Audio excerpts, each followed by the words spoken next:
Entonces, clase número 6 de la materia alabanza y adoración. Vamos ahora a entrar, o estamos en el punto de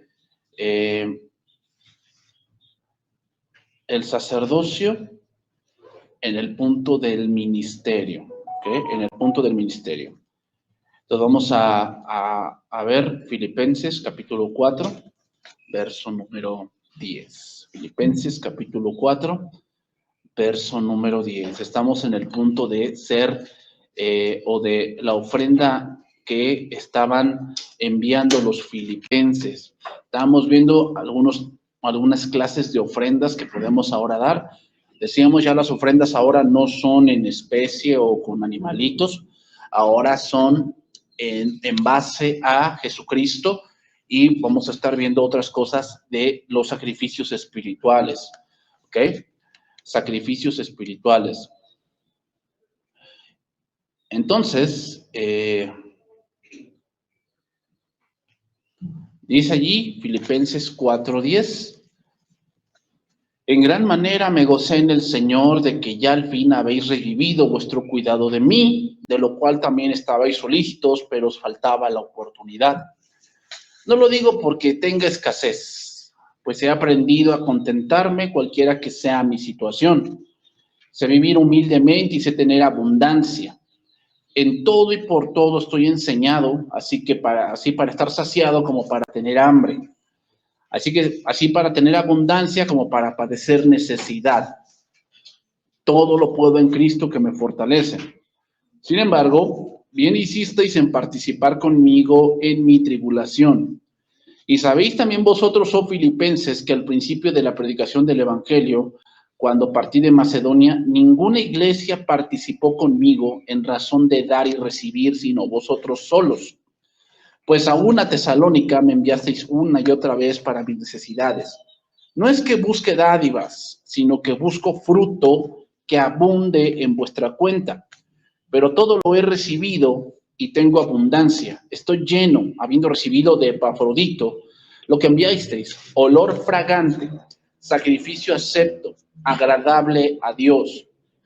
Mi Dios pues suplirá todo lo que os falta conforme a sus riquezas en gloria en Cristo Jesús. Al Dios y Padre nuestro sea gloria por los siglos de los siglos. Amén. Entonces decíamos que aquí otro tipo de sacrificio es la parte de ofrendar y de dar para la obra de Dios. Yo les dije, la iglesia, los hermanos, los cristianos tienen esa parte. O sea, cuando son nuevos convertidos e incluso gente que ya está de tiempo en la iglesia y que tiene comunión con Dios, porque hermanos, si tú no tienes comunión con Dios, por eso dice la palabra, separados de mí, nada pueden hacer. Nada pueden hacer en el sentido de lo que es el punto cristiano. O sea, una persona que lleva tiempo en la iglesia, pero no tiene comunión con Dios, no puede hacer cosas que un cristiano debería de hacer. Debería de hacer por naturaleza. ¿Okay? Cuando estamos separados de Dios, una de las cosas que se detiene es esta parte. Empieza a crecer la avaricia. Entonces ya no queremos dar. ¿Por qué? Tú tienes tus rollos. Pues, ¿por qué no quieres dar a Dios? A Dios, ¿eh? No a personas. Eso es un punto que empieza a surgir. Piensas que aquí es todo política y todo es darwinismo y puras tonterías que muchas veces surgen, ¿no? ¿Por qué? Porque te desconectas de Cristo, entonces andas de la carne. Empiezas a pensar de esa manera. Pero cuando tú estás en Cristo, conectado a la vid, una de las cosas que surge es que tú das. Y como yo se los dije, no es el dinero, no es la cantidad, es el corazón. Es el corazón. ¿Por qué le digo que no es la cantidad? Porque un narco podría dar mucho dinero. Pero eso no es lo importante, no es la cantidad, es lo que das. O es más bien el corazón. Es cómo lo das. Dios sí se está fijando aquí, en la gracia, cómo lo das. En la ley no se fijaba en eso. En la ley por eso está instituido un diezmo. ¿Por qué? Era sí o sí, esa es la cantidad que debes de dar. No me importa si estás de malas, si estás desanimado, si estás endeudado, si estás enojado. No me importa. El diezmo es el diezmo. Pero en la parte cristiana, no. En la parte cristiana sí me está importando el cómo lo das. Sí me está importando. ¿Por qué? porque un cristiano debe darlo con gozo. ¿Cómo es con gozo? ¿Que lo doy y me da risa? No. Con gozo significa que yo estoy entendiendo por qué lo doy y a quién se lo doy. Y es a mi Dios que me lo ha dado todo. Entonces, una ofrenda que un sacerdote puede hacer es que ofrendar para la obra de Dios. Ofrendar para la obra de Dios.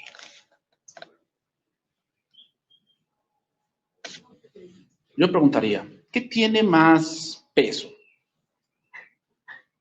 Vamos a suponer, necesitamos 10 sillas.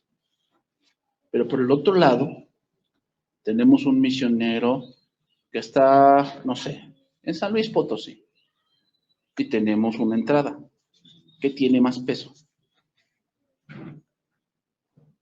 ¿Para dónde debe ir el recurso? Exactamente. Exactamente. ¿Se dan cuenta? O sea, entra la ofrenda, pero hay prioridades donde se va a gastar eso. Y sí, a veces pues no se va a comprar material o no se compra, o ya la iglesia necesita pintura. Sí, puede ser que sí. Pero hay prioridades de lo que se va a comprar y de lo que no. No es nada más así, ¿eh? No. Hay prioridades. Hay prioridades. Hay a veces que pues hay iglesias que tienen o congregaciones que tienen alfombra y pues cambiar la carpeta pues es pesadito. Pero es más importante si hay un pastor de tiempo completo el salario del pastor antes que la carpeta. Sí, aunque no te parezca y tú dices, ay, no, yo no acepto, pues, no me importa si aceptas o no. Así es. ¿Qué? Entonces, lo que en el Antiguo Testamento eran figuras, en el Nuevo Testamento es el servicio para la obra del Señor, para que no falte a la obra del Señor. Recuerden que lo más importante de la obra del Señor es la predicación del Evangelio, no la comodidad. No estoy diciendo que la comodidad sea mala, si se puede, ok, pero eso no es la prioridad dentro de una congregación, las sillas cómodas y el lugar pomposo. Lo más importante es que la predicación del Evangelio. Eso es lo más importante. ¿Ok? Romanos 15:15. Romanos 15:15.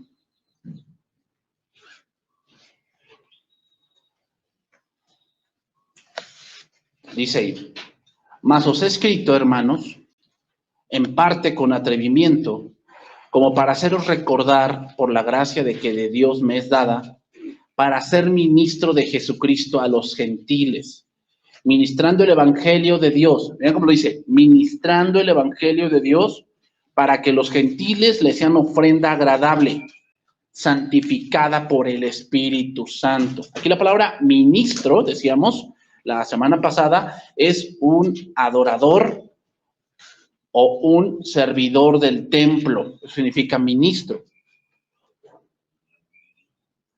Y la palabra ministrando significa alguien que oficia como sacerdote. Y les di el pasaje con el cual terminamos la semana pasada, es el pasaje de Lucas, donde vimos a Zacarías que estaba entrando y ministrando en el templo. ¿Se acuerdan? Que dice que le tocó por suerte entrar a ofrecer el incienso. Y en ese ofrecer el incienso entraba pidiendo por un hijo. Cuando Dios le responde, él no cree y por lo tanto queda mudo hasta que su hijo nace. ¿Ok? Entonces, Dios no es como nosotros, que premiamos lo que es la obligación, hermanos. Dios nos bendice porque así es su misericordia. Y Él espera obediencia a su palabra, pero eso no obliga en nada a Dios en respondernos. Entonces, ¿cómo sería presentar a los gentiles en ofrenda agradable? Que es lo que el pasaje de Romanos dice. Dice ahí, para que los gentiles le sean ofrenda agradable. Es obvio que presentar el evangelio, pero no se queda allí, hermanos. Tenemos que pasar por todo el tabernáculo. para ofrecer incienso, como Zacarías en Lucas capítulo 1, Zacarías no solamente tenía que entrar y ofrecer incienso, tenía que pasar por todo el tabernáculo. Todo el tabernáculo. O sea, él también tuvo que haber hecho que una ofrenda por los pecados, pasó por el altar de bronce. Luego tuvo que ponerse vestiduras sacerdotales, limpiarse las manos y los pies y vestirse, y después que entrar, pasó por el lavacro. Ese es el punto del sacrificio de los gentiles. Tenemos que llevarlos, o sea, no solamente es predicarles y pues, qué bueno, Dios te salvó, pues a ver cómo te las arreglas. No. Hay que llevarlos, ¿hasta dónde? Hasta el lugar santísimo.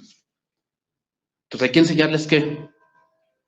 La obediencia a Dios, hay que enseñarles la palabra, hay que enseñarles el bautismo, hay que enseñarles la cena del Señor, hay que enseñarles ¿qué? El estudio de la palabra, hay que enseñarles sobre el Espíritu Santo, tenemos que llevarlos hasta el lugar santísimo. Porque muchos solo llevan a la gente a la puerta del tabernáculo. ¿Quién es la puerta? Cristo es la puerta, o sea, les presentamos de Cristo. Pero ahí nos quedamos. Recuerden que Cristo dijo, id por todas las naciones y haced ¿qué? Discípulos, no congregantes, discípulos. Discípulos lleva tiempo. Hay que dedicarles tiempo. Por eso es un sacrificio a los gentiles. ¿Por qué? Porque tienes que apartar tiempo para dedicarlo a esas personas. Eso es un sacrificio. Por eso muchos no entienden, hermanos, y minimizan, menosprecian porque solo ven por fuera del tabernáculo. Y por fuera, pues es algo que no tiene mucha gracia, no tiene mucho chiste, pero la verdadera belleza está en el interior del tabernáculo, pero solo se llega ahí por medio del discipulado. Solamente se llega ahí, o sea, que la gente empiece a apreciar la hermosura de Cristo es por medio del discipulado. No van a apreciar la hermosura de Cristo por que vengan un día a la iglesia. ¿Y qué te pareció? No, pues me pareció muy bonito, pero pues luego cantan cantos que ya también cantábamos en la católica. O sea, no aprecian la hermosura de Cristo, que no es un canto. Es lo que dice la escritura de Cristo. Esa es la belleza de Cristo. Segunda Corintios 11:1.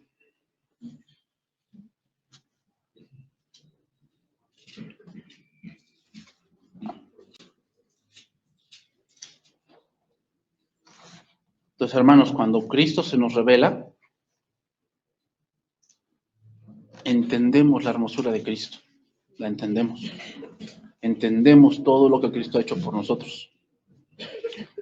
Y no por un canto, no por una emoción, sino por la revelación. Segunda Corintios 11:1. Ojalá me toleraseis un poco de locura. Sí, toleradme, porque os celo con celo de Dios, pues os he desposado con un solo esposo, para presentaros como una virgen pura a Cristo. ¿Cuál es el contexto de este pasaje? Los capítulos 10, 11 y 12 son capítulos de defensa del ministerio de Pablo. Muchos falsos habían entrado a Corinto, primeramente acusando a Pablo y segundo, llevándolos a una doctrina extraña. Por eso les dice, os he desposado con un solo esposo, para presentaros como una virgen pura a Cristo. ¿Bien cómo lo dice? Para presentaros. Es decir, cuando nosotros presentamos el evangelio a una persona como sacerdotes, la estamos desposando con Cristo. Pero no solamente es desposarlo. ¿Qué pasa? Es prepararlo. Prepararlo. ¿Para qué? Para que se encuentre con Cristo. Es decir, pasar por todo el tabernáculo, irlo preparando para llegar ¿a dónde? Al lugar santísimo. Entonces, Pablo evangelizaba y edificaba hasta que presentaba a la iglesia. Y trabajaba en la iglesia para presentar a la iglesia. Una persona que se convirtió al Señor, entonces se la presentamos. Y cuando está viviendo en los caminos del Señor, yo la estoy cuidando. Entonces no es solamente llevarlo a la reunión, es discipularlo. Hay que discipularlo. Es por eso, hermanos, que muchas iglesias no tienen mucha fuerza. ¿Por qué? Les falta el discipulado. O sea, hermanos, la iglesia no tiene fuerza simplemente porque tiene muchas reuniones. O sea, yo no minimizo que haya reuniones de damas, reuniones de jóvenes, reuniones de adolescentes, reuniones de varones. Está bien eso, está bien. ¿Por qué? Esas reuniones lo que tratan de hacer es tocar puntos específicos, ¿no? De una mujer o de un varón, de acuerdo a las escrituras. Pero lo que hace fuerte a una iglesia no son las muchas reuniones, ni los muchos eventos, el discipulado. Y vean, o sea, la mayoría de muchas iglesias tienen reuniones, pero discipulado no tienen. Entonces, ¿qué pasa? Esa iglesia es muy endeble. Es una iglesia que los integrantes no razonan muy bien. En la mañana que estaba yo leyendo la Biblia y tocamos un pasaje de Jesús cuando les dijo que tenía un hombre de la mano seca, en Marcos capítulo 2. Y entonces dice que la gente estaba puesta los ojos en Jesús, viendo si lo sanaría para acusarle, porque trabajaba en día de reposo. Y Jesús, antes de sanarlo, preguntó, ¿es listo en día de reposo hacer el bien o hacer el mal? ¿Salvar la vida o quitarla? Dice, pero ellos no respondían nada. Y dice que él estaba entristecido por la dureza de sus corazones. ¿Qué quiere decir ese pasaje? Lo que Jesús quería lograr es lo que Jesús quiere lograr ahorita. Que pienses. No pensaban. O sea, ellos estaban ensimismados en acusarle. No razonaban que el día de reposo era un día para la gloria de Dios, no para la gloria del hombre. No razonaban. El discipulado tiene que llegar a ser que razonemos si en el domingo o cualquier día es lícito salvar la vida o quitarla, hacer el bien o hacer el mal. ¿Qué es lícito? ¿Qué es lo que Dios quiere? Hacer el bien. Entonces, ¿qué es lo que Dios quiere con el discipulado? Que aprendamos a discernir la verdad del error. Por eso, congregaciones que no tienen discipulado, les cuesta mucho esa parte. ¿Cuál? Saber distinguir la verdad del error. Ese es el punto, hermano. Lo que va a hacer fuerte una iglesia es el conocimiento de Cristo, no las muchas reuniones que pueda tener. Yo no minimizo eso, o sea, si se puede, obviamente, pero para ver una reunión nueva, ¿qué necesitamos? Maestros, necesitamos pues más gente que pues venga a acomodar y todo ese tipo, y eso requiere tiempo. O sea, no es solamente abrir una reunión por abrirla, es que requiere tiempo, requiere estudio, requiere gente que va a hacer ese sacrificio para esa reunión. Entonces, no solamente es llevarlos a la reunión, es discipularlos. En el Antiguo Testamento, fíjense bien, el que nacía sacerdote ya era sacerdote. O sea, el que nacía de la tribu de Leví ya era sacerdote. Pero a los 25 años empezaba a servir cosas menores. Y a los 30 entraba propiamente a desarrollar el ministerio. ¿Y a qué horas empezó Cristo? A los 30. No es porque nada más así, no, tiene un porqué. Por eso Jesús, a los 30 años, comenzó a realizar un ministerio público. Un ministerio público. Porque él era el sumo sacerdote según el orden de Melquisedec. Entonces, no solo es pasar el evangelio, sino es acercarlos a la puerta del evangelio. Falta pasar el altar, el lavacro, el lugar santo y llevarlos al lugar santísimo. Cuando una persona entonces se entrega a Dios, se ha comprometido con Cristo, pero debemos enseñarle como sacerdotes qué implica ese compromiso. ¿Ah? ¿Qué implica ese compromiso? Y una de las cosas que el mundo ha menoscabado del matrimonio es el compromiso.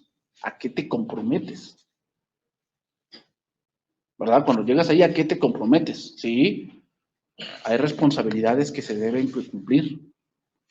Aquí no es de que pues ya llegué y pues ya nos juntamos y pues cada quien sigue con su vida normal. No, no. No. Recuerden que el matrimonio es el lugar del carácter. Tienes que sacrificar. Efesios 5:25. Continuamos con ese punto de presentarlos a Cristo. Vean lo que dice este pasaje y vamos a compararlo con Corintios. Cristo lo hizo y ahora nosotros, y ahora vamos a entender a qué se refiere. Maridos, Efesios 5:25, amad a vuestras mujeres, así como Cristo amó a la iglesia y se entregó a sí mismo por ella, para santificarla, habiéndola purificado en el lavamiento del agua por la palabra. Ven lo que dice el 27, a fin de presentársela a sí mismo, una iglesia gloriosa, que no tuviese mancha ni arruga ni cosa semejante, sino que fuese santa y sin mancha. Dice que Cristo purificó a la iglesia para presentársela a sí mismo. Y en 2 Corintios 11:2 dice que nosotros estamos presentándola como una virgen pura a Cristo. ¿Qué quiere decir? Primero Cristo se la presentó a sí misma y después nosotros estamos presentándolos a Cristo. ¿Qué quiere decir? Primeramente, lo que quiere decir es que Cristo sufrió por ella. Cristo presentó ofrenda por la iglesia y esa ofrenda fue él mismo. Eso es lo que quiere decir. Pero en el caso de 2 Corintios, lo que quiere decir es que ahora nosotros como sacerdotes estamos participando de las aflicciones de Cristo por la iglesia. Y aflicciones no solamente es que pues, te hagan groserías o eso, no. Tiene que ver con el sacrificio que estás presentando a Dios. Para presentar a la iglesia a Cristo como santa, pura, sin mancha y sin arruga. O sea, cada vez que tú vas a un discipulado, vas a enseñar a una persona, estás presentando un sacrificio, porque es tu tiempo, es tu vida. Pero lo haces ¿para qué? Para presentar a esas gentes delante de Cristo como un sacrificio agradable a Cristo. Eso quiere decir. Antes, hermanos, el sacerdocio usaba materiales como oro, vestiduras, incienso, y lo ofrecía al Señor. Pero hoy el incienso espiritual, los panes sin levadura, el cordero, el candelero, todo eso es ahora nuestro servicio a Dios. Todo eso es ahora nuestro servicio.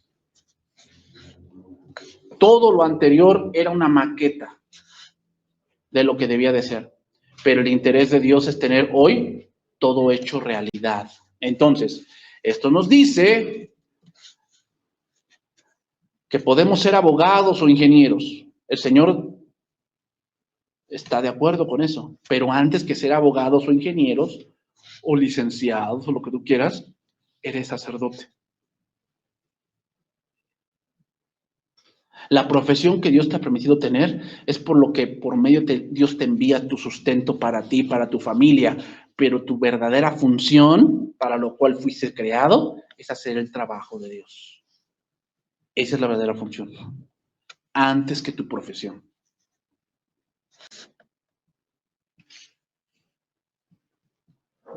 Entonces, concluimos este punto. ¿Qué es la libación entonces? ¿Qué dijo Pablo? Aunque yo sea derramado en libación sobre el sacrificio y servicio de vuestra fe, me gozo y regocijo con todos vosotros. ¿Qué cosa es la libación entonces? Definimos. La libación representa el gastarse a sí mismo hasta la muerte. Eso es libación. La libación representa el gastarse a sí mismo hasta la muerte. Es el estar dispuesto a morir, a derramar mi vida al servicio de Dios. Por eso recuerden, la libación era como una jarrita de vino que se derramaba sobre el sacrificio. Esa derramar el vino es como derramar la sangre. Es decir, como poner la vida hasta la muerte. Eso es libación. Por eso decimos que el servicio, hermanos, es de por vida. Es de por vida. a menos que tú lo menosprecies, que esa es otra cosa. Pero el servicio es de por vida. ¿Por qué? Porque Dios espera tu vida, ¿hasta dónde? Hasta la muerte. Por eso el matrimonio es hasta la muerte. Ser cristiano es ¿hasta cuándo? Hasta la muerte. ¿Sí? Cristo fue obediente hasta libación. Dios espera libación de nosotros. Ahora, otra pregunta. ¿Por qué tantos simbolismos? ¿Por qué el Señor daba estas instrucciones simbólicas? ¿Por qué? Porque hoy en el Nuevo Testamento Dios espera esa clase de disposición. Él espera esa clase de disposición nuestra. Si los sacerdotes hacían esa disposición en cosas que eran sombra, nosotros que somos sacerdotes de la realidad, ¿qué espera Dios de nosotros? Algo más grande. Por eso les digo que la gracia es más pesada. Sería mejor regresar a la ley. Porque en la ley era la letra, en la gracia es el espíritu. Entonces, ¿por qué ofrecemos cosas bajas a nuestro Dios? ¿Cuál es la razón? La razón es porque tenemos un concepto muy bajo de Dios. Esa es la razón. Por la cual entregamos un servicio, pues. Ahí al ahí se va. Total, ni que fuera tan importante. Cuando se tiene una baja impresión de una persona, se le ofrecen las cosas más bajas. ¿Verdad? Que se sienta en el último lugar, se le trata mal, que se le hace ver su realidad de lo que significa. Por eso a Dios le entregan lo último. Llevan ofrendas a Dios de lo que les sobró, a lo que ni ellos mismos recibirían. O sea, ellos mismos son muy, o sea, tú en tu trabajo, a lo mejor eres el jefe de tu trabajo o de un área en tu trabajo y eres muy recto, muy, pues sí, como que ves cada detalle. Pero en las cosas de Dios no ves esos detalles porque piensas que es mínimo lo que Dios necesita. Es porque tienes un concepto muy bajo de Dios. Por eso dijo Dios en Malaquías capítulo 1, ¿no? ¿Por qué me traen ese sacrificio? Preséntalo a tu príncipe a ver si te lo acepta. ¿Ah? O sea, recuerden que el libro de Malaquías es un libro para los sacerdotes, diciéndoles todo el concepto bajo que de Dios tenían y cómo lo hacían. Bien, vamos a entrar a otro punto. Funciones del sacerdocio del Nuevo Testamento. Voy a ir rápido por este punto porque ya lo vimos un poco. Entonces nada más lo voy a nombrar un poco y vamos a ir pasando para entrar a las vestiduras sacerdotales, ¿ok? Funciones del real sacerdocio o del sacerdocio del Nuevo Testamento. Número 1, la primera función, edificar. Necesitamos edificar, ¿ok? Eran los sacerdotes del Antiguo Testamento los que levantaban el tabernáculo, ¿verdad? Los que levantaban y desarmaban el tabernáculo. Por lo tanto, somos nosotros los que tenemos que edificar a la iglesia.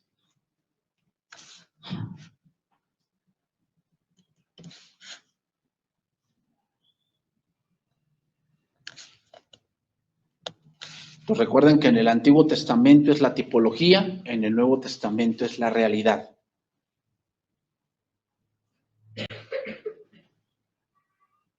Para que haya tabernáculo de Dios en el Nuevo Testamento, esa tipología se dio en el Antiguo Testamento.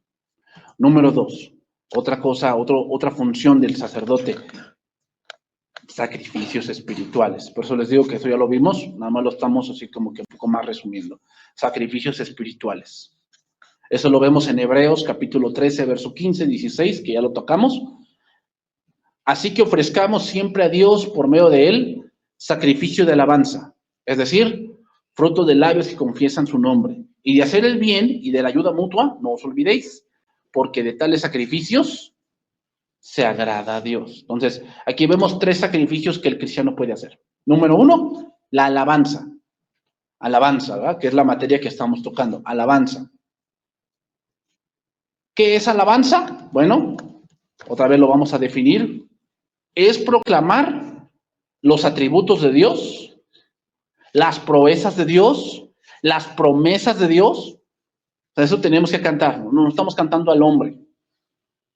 Por eso las alabanzas no se pueden centrar en el hombre, se deben centrar en Dios, en exaltar sus atributos, exaltar sus obras, ¿no? Cuando se habla del hombre en los salmos, siempre se habla del hombre en su pequeñez y en su insensatez. Por decir, cuando dice que el Señor se sienta en las alturas y ve a los hombres y ve que son polvo y ve en su insensatez, Salmo 14, ¿no? Dice el necio en su corazón. O sea, ¿se dan cuenta? Cuando se canta del hombre, porque un salmo es un cántico, cuando se canta del hombre, se canta en dos puntos, o en su pequeñez o en su insensatez, delante de Dios. Y hoy en día se canta del hombre como si él tuviera algo que ofrecer, como si él tuviera algo que por lo cual Dios lo salvó. No, no. No teníamos nada y seguimos sin tener nada, ¿eh? Entonces, alabanza es anunciar, proclamar sus virtudes de forma cantada, de forma hablada, de forma testificada.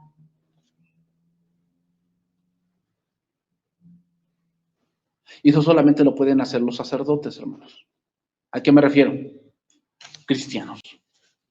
Cristianos. O sea, uno del mundo podrá cantar un cántico cristiano, pero no está alabando a Dios. Porque el chiste de la alabanza es que canten los hijos, no ¿cómo se puede decir? Los que están afuera, me fue la palabra, los que no son, los extraños, ¿no? Los extraños. Número 2, otro sacrificio que aquí se ve, el hacer bien. El hacer bien. Y hermanos, hacer bien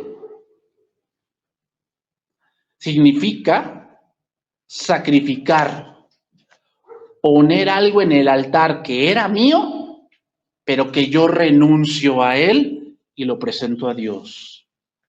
Hermanos, hacer bien no solamente es cuando me siento en la presencia de Dios y me siento bien contento, ¿no? A veces hay cosas que queremos hacer que la carne no quiere hacer.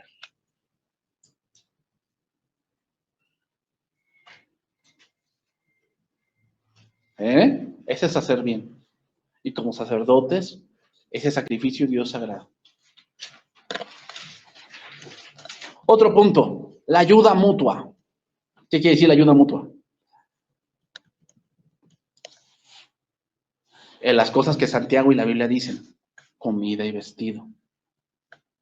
Comida y vestido. ¿Qué?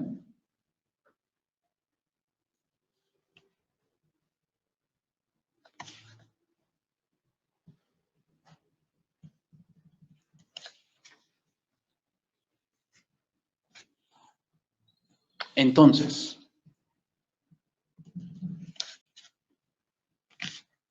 voy a hacer una pregunta acá. ¿Pelar papas será un sacrificio espiritual?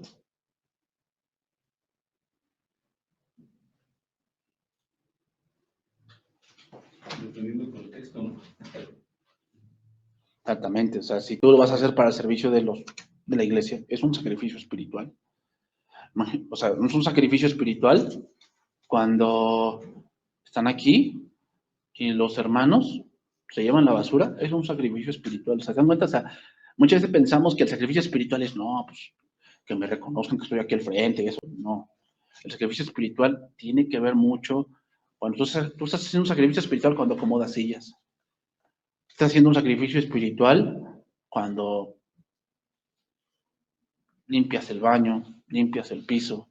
Estás haciendo un sacrificio espiritual cuando das de tu dinero para comprar un material que va a hacer una exposición. Estás haciendo un sacrificio espiritual cuando a lo mejor tú ves a alguien que tiene hambre y que tú estás viendo que él no ha comido. Este es un sacrificio espiritual. Hermanos, un sacrificio espiritual es que un hombre, una mujer, ponga su casa, porque está poniendo su intimidad.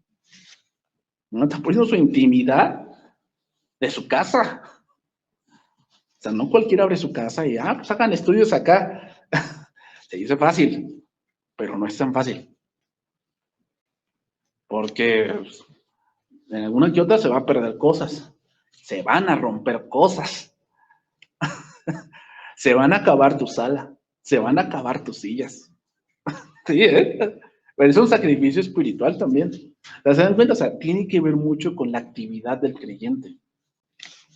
Tiene que ver mucho con la actividad del creyente. Bien, entonces vamos a pasar al siguiente punto. Vestiduras sacerdotales. ¿Ok? Vestiduras sacerdotales. Como les dije, el anterior punto que hacía lo vimos mucho en la anterior parte, por eso no lo toqué tanto. Pero sí, hermanos, cuando te dicen, oiga, hermana, o hermano, ¿nos puede apoyar con el arroz? Es un sacrificio espiritual. ¿Por qué? El arroz no se paga solo, ni nace en tu patio trasero. Hay que ir a comprarlo. No solamente comprarlo, hay que hacerlo. Y eso implica gas, implica tiempo, implica aceite, implica pues que tu olla se gaste. ¿Se dan cuenta? O sea, implica muchas cosas. Es un sacrificio espiritual. O sea, no solamente es, pues sí, lo traigo. Implica muchas cosas. Y a veces hay gente que en su necesidad, como los filipenses, participa porque quiere. Digo, eso es algo del cristiano. Es algo del cristiano. O sea, el cristiano quiere. Pero hay que encauzarlo, ¿en dónde? En el punto correcto de darlo. O sea, no es dar como borreguito y pues ya, no me importa. No. O sea, a Dios sí le importa que tú estés entendido de a quién se lo das. Éxodo 19. Vamos a ver primeramente un punto aquí antes de entrar a las vestiduras sacerdotales. Éxodo 19. Quiero poner aquí un punto, hermanos, que es una sombra de lo que ahora tenemos nosotros. El plan de Dios en el Antiguo Testamento era que todo Israel fuese sacerdotes. Y ahorita lo vamos a comprobar aquí. ¿Por qué no todos fueron sacerdotes? Ahorita también lo vamos a ver. En el mes tercero de la salida de los hijos de Israel de la tierra de Egipto, en el mismo día llegaron al desierto de Sinaí. Habían salido de Refidim y llegaron al desierto de Sinaí y acamparon en el desierto y acampó allí Israel delante del monte. Y Moisés subió a Dios y Jehová lo llamó desde el monte, diciendo, así dirás a la casa de Jacob, anunciarás a los hijos de Israel. Vosotros visteis lo que hice a los egipcios, y cómo os tomé sobre alas de águila y os he traído a mí. Ahora pues, si diereis oído a mi voz, guardaréis mi pacto. Vosotros seréis mi especial tesoro, sobre todos los pueblos, porque mía es toda la tierra. Fíjate lo que dice. Y vosotros me seréis un reino de sacerdotes. ¿A quién le está diciendo esa frase? A todo Israel. A todo Israel. No le está diciendo a la tribu de Leví. A todo Israel. Y gente santa. Estas son las palabras que dirás a los hijos de Israel. Entonces, ¿cuál era el plan de Dios? Que todo Israel fuese sacerdote. Todo Israel. Que es lo que ahora nosotros somos. Aquí no se está viendo por tribus, raza, lengua. No se ve nada de eso. Todos somos sacerdotes y hemos sido rociados con la sangre de Cristo. Más adelante, en Éxodo 32, versículo 25, vemos allí algo que todos recordamos, el becerro de oro. ¿Verdad? Versículo 25. Y viendo Moisés que el pueblo estaba desenfrenado, porque Aarón lo había permitido para vergüenza entre sus enemigos, se puso Moisés a la puerta del campamento y dijo, ¿quién está por Jehová? Júntese conmigo. Y se juntaron con él los hijos de Leví. Por eso nada más Leví. Porque en todo ese desenfreno, solamente Leví decidió seguir a Dios. Entonces, él les dijo, así ha dicho Jehová, el Dios de Israel, Poned cada uno su espada sobre su muslo y pasad y volved de puerta en puerta por el campamento y matad cada uno a su hermano y a su amigo y a su pariente. Es de lo que implica ser sacerdote. ¿Qué implica? No que vas a matar ahí a tus parientes, ¿no? Pero muchas de esas cosas las vas a perder. Servir a Dios va a hacer que a lo mejor pierdas a tu hermano. Te va a empezar a odiar. Porque ya no razonas como él. Antes, aquí la familia es lo primero. Y tú dices, sí, o sea, yo no estoy diciendo que la familia no, pero ahora mi Dios es primero. Ah, ¿cómo crees? ¿Quién es ese Dios? Yo no creo en un Dios que divide familias. Pues no has leído la Biblia, porque Cristo dijo que no vino a unir, sino a dividir y a poner espada. Sí, puede ser que a tu amigo pues ya no le caigas. Tu amigo de jarra y de aplanacalles y toda la cosa, pues ya no. Eso es lo que implica ser sacerdote. Y los hijos de Leví lo hicieron conforme al dicho de Moisés, y cayeron del pueblo en aquel día como 3,000. Entonces Moisés dijo: hoy os habéis consagrado a Jehová, pues cada uno se ha consagrado en su hijo y en su hermano, porque él de bendición hoy sobre vosotros. Por eso solamente Leví. El plan era todos, pero no todos quisieron. El plan de Dios es que todos en la iglesia, pero no todos que pues quieren dejar al pariente. O sea, a veces es un estorbo muy grande la familia de la carne, la familia de sangre. Es un gran estorbo a veces. ¿Por qué? Porque tú sabes lo que tienes que hacer, de que Dios te ha mandado. Ay, pero pues ¿cómo le voy a rezar? ¿Cómo le voy a decir a mi mamá que no? Conocí madre antes que a Dios. Y hay que honrarlos, pastor, sí, pero la honra a los padres no implica que desobedezcas a Dios. No ames más a los hombres que a Dios. ¿Sabes cómo es honrar a tus padres? Es que le enseñes de Cristo y enseñes cuál es la verdad. Ese es honrar. No pienses que por honrar a tu papá o a tu mamá tienes que desobedecer a Dios, e ir en contra de Dios. No. Porque si no, exactamente tú no te quieres consagrar. No te quieres consagrar. Entonces todo el pueblo quiso ser sacerdote, pero de otro Dios, del becerrito. Quiso ser sacerdote del becerrito, no del Dios verdadero. Y cuando se hizo el llamado, el único que respondió fue Leví. Ahora, Leví tuvo 3 hijos: Coat, Gersón y Merari. De esos 3, Aarón es de la línea de los coatitas, de Coat. Y solamente Aarón y sus descendientes llegaron a ser sacerdotes. Y ahí se ve solamente un remanente. Solamente un remanente. ¿Cuál fue el remanente? Leví. Ahora, Aarón tuvo 4 hijos. Que fueron Nadab, Abiú, Eliezer e Itamar. Vamos a estar tocando 3 capítulos aquí sobre el sacerdocio. Capítulo 28 de Éxodo, que significa, o le vamos a titular ese capítulo, el mandamiento de Dios. O sea, en el capítulo 28 se detalla cómo deben ser las vestiduras, cómo debía, el orden de cómo se debían ir poniendo. O sea, también eso es importante, hermanos, ¿eh? Primero iba una túnica, después calzoncillos de lino, y después va otra, y después el efod, después el gorrito, la mitra. Así era el orden. ¿Ok? Entonces, el capítulo 28 de Éxodo lo vamos a titular el mandamiento de Dios. Capítulo 39 de Éxodo lo vamos a titular la obediencia al mandamiento. En el capítulo 39 vamos a ver cómo Moisés lo lleva a cabo. Muchas veces sabemos las cosas, pero hacerlas es otra cosa. ¿Verdad? Hacerlas es otra cosa. Podemos saber la teoría, pero en la práctica es otra cosa. Entonces, el 28 nos enseña cómo, el 39 se hace. Pero hay otro capítulo que también vamos a tocar. Levítico capítulo 10, y es la desobediencia al mandamiento. Porque en el capítulo 10 de Levítico, Nadab y Abiú son consumidos por Dios. O sea, lo que implica también desobedecer. Implica que muchas veces, hermanos, Dios te quite definitivamente. Sí, dígame, Dios lo. Así como Dios te pone, Dios te puede quitar. O sea, ¿piensas que no? Sí, te puede quitar. Algunos por un tiempo y otros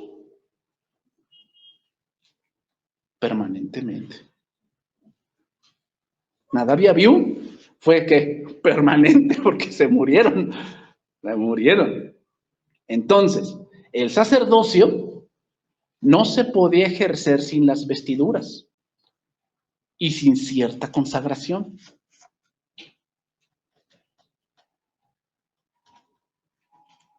Por eso muchos quieren, pero ¿por qué no llegan ahí? Por dos razones. Porque no se visten las vestiduras y porque no se consagran. El que anhela obispado, buena obra desea, pero se requiere. ¿Y qué quiere decir? Hay que vestirse de Cristo y hay que consagrarse. Hay que consagrarse. Por eso muchos quieren, pero no todos. No todos, porque no quieren pagar el precio.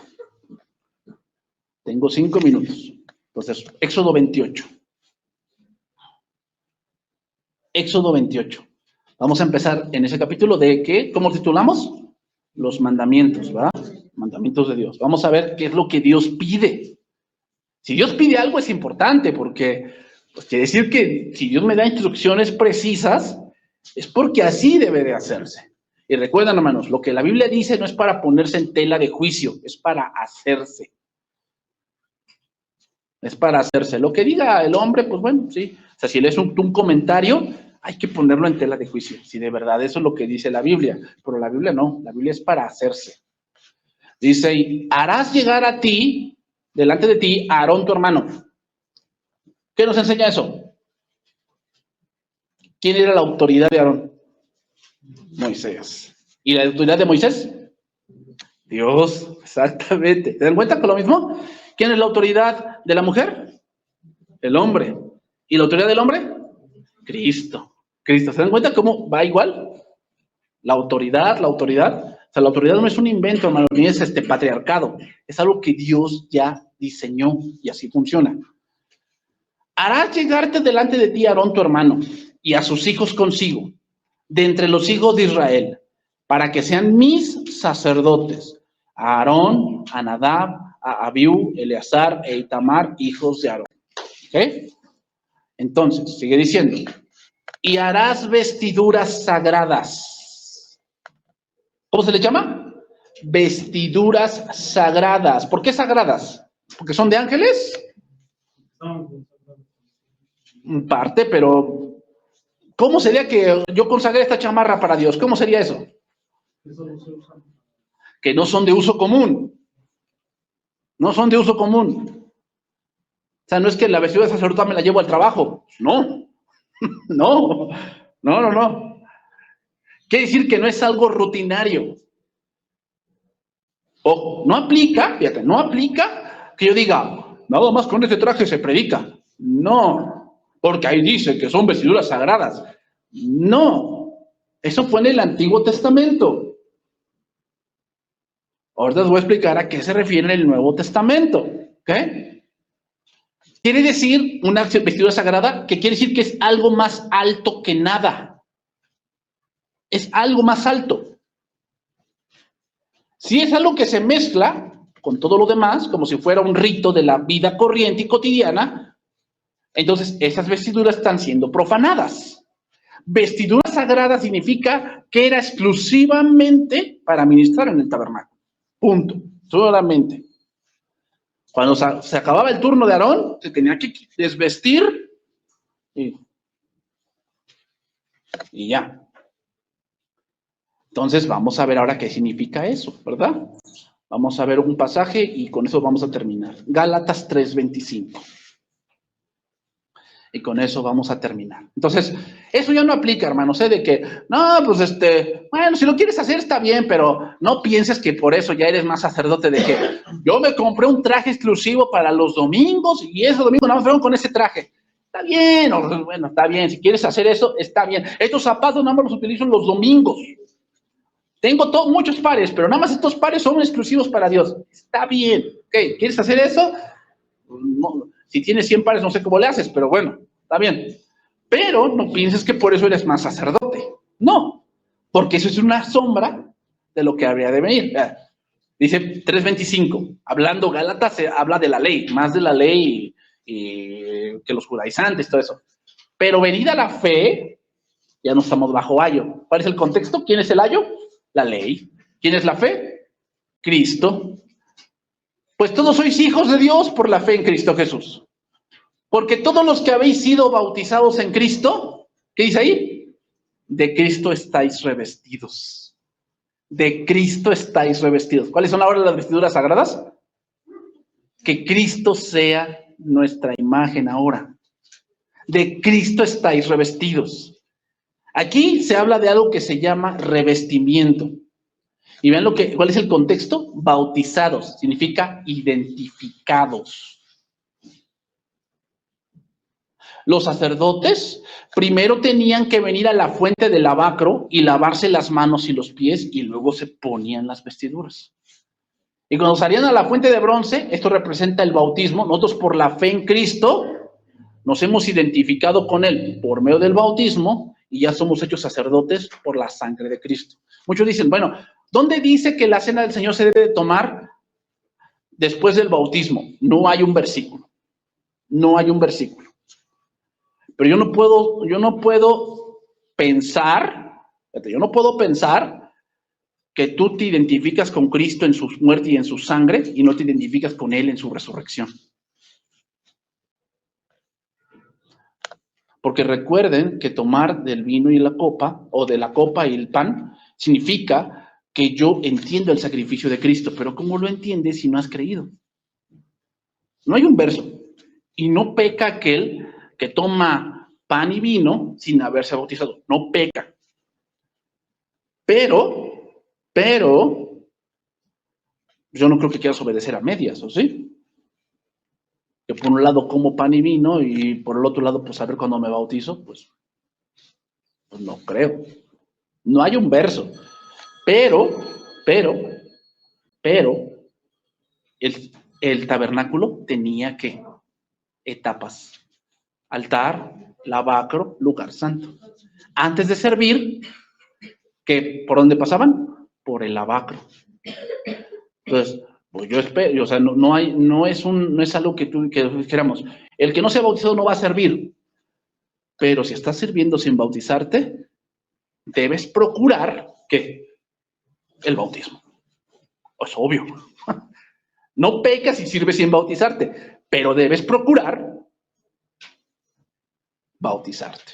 Aquí lo voy a dejar porque ya se me acabó el tiempo, ¿ok? Pero aquí lo vamos a dejar y vamos a continuar viendo ya las vestiduras más a fondo, porque faltan ver otras cosas de las vestiduras en la parte del Nuevo Testamento, ¿ok?